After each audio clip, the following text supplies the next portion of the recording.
करोड़ रुपए जो अब तक गिने जा चुके हैं, मशीनें खराब हो चुकी हैं, मशीनें रिपेयर हो गई और पूरा सभी लोग, पूरा देश आज इस स्थिति को देखकर अचंभित है, आश्चर्यचकित है कि इतना पैसा एक डिस्टिलरी से, एक राज्यसभा सांसद के पास से निकलना। और ये पैसा साथियों है किसका? ये पैसा आपका है साथियों। ये पैसा आप व्यापारियों का, उद्यमियों का, किसानों का, आप सभी का है, क्योंकि आप लोगों ने ही इस पैसे को टैक्स के रूप में, चाहे वो वैट हो, चाहे जीएसटी हो, चाहे इनकम टैक्स हो, चाहे कोई भी टैक्स हो। इंतजार है बोलने का, तो और बहुत नेता भी बैठे यहाँ बोलने वाले, इसलिए मैं वाणी को विराम देता हूँ और मंत्री जी आए हमारे बीच में, इनका पुनः अभिनंदन करते हैं, अभिवादन करते हैं। धन्यवाद जी। राम राम।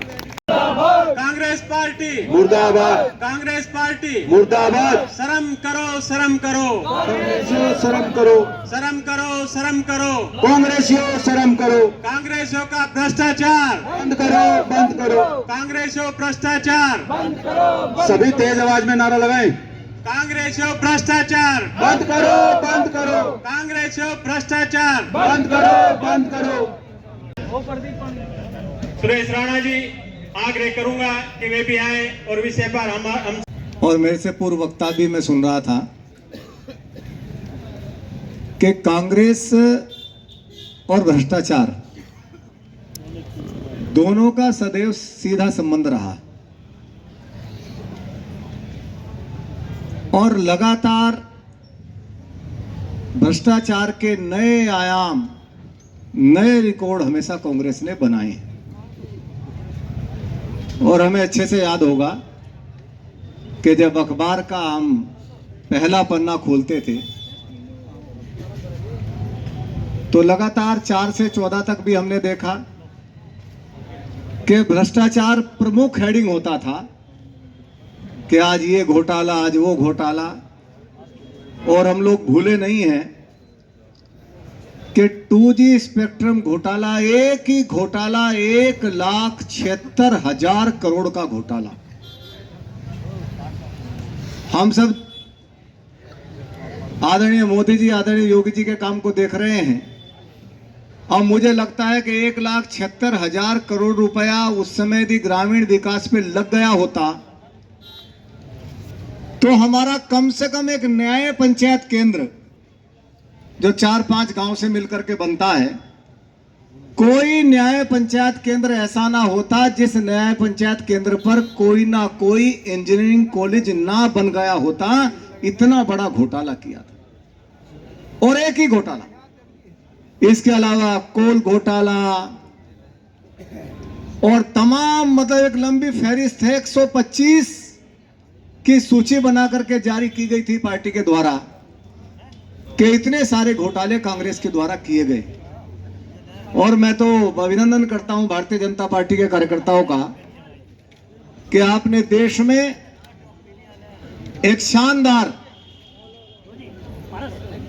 एक नेतृत्व आदरणीय मोदी जी के रूप में, देश के प्रधानमंत्री के रूप में दिया है। आदि को शौचालय देने का काम किया तो देश के प्रधानमंत्री नरेंद्र मोदी जी ने करने का काम किया।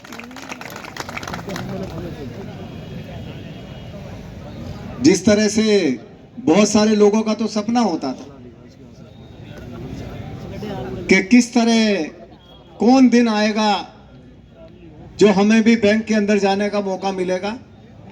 और जब किसी विद्यार्थी को 10वीं में या 12वीं में स्कॉलरशिप मिलती थी तो वो कई कई दिन तक पासबुक को जेब में लेकर के घूमता था कि 100 रुपया, 150 रुपया स्कॉलरशिप मिली है और ये पासबुक बड़ी इंपॉर्टेंट है, इससे मैं जा सकता हूं बैंक में।